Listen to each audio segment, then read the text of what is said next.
So now we're going to work on our core, work on core stability, and work on anti-rotational exercises. And the reason we're doing this is if we have a strong core, we're able to get more energy transferred up our body into our core. That's going to transfer the ball into our arm, into the ball when we throw, and also into our arms and into the bat and into the ball when we hit. Also, with building the core, it also helps with building the brakes. It also allows us to generate more force and more rotational power, because if we have a strong core and we can resist rotation because we have a good core, we're going to need more force, input more force to begin rotation, which then is going to put in more force into the ball. But if we have a weak core, it's not going to take a lot of force to rotate. So we can rotate really easily without without exerting any force.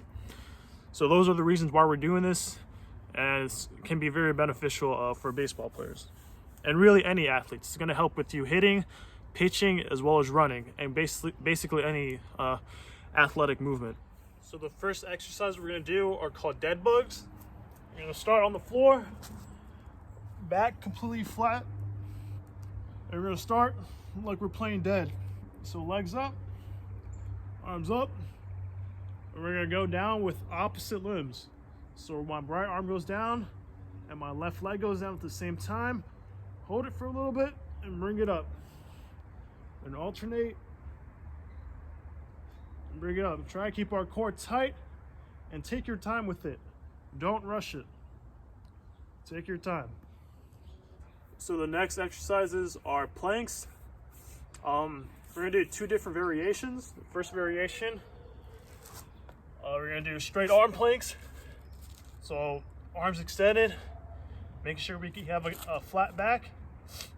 And try to squeeze that core. All right. Another variation is called a low plank.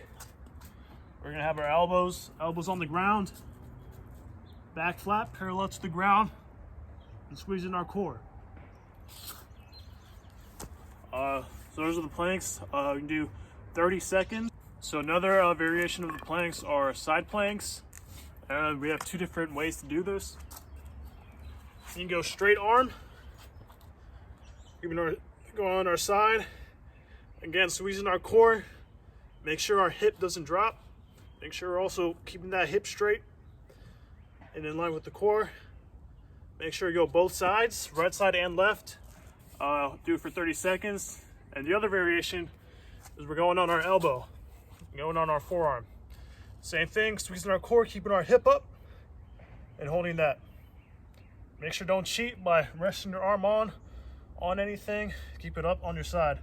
So the next exercise are called kneeling Pallog Holds.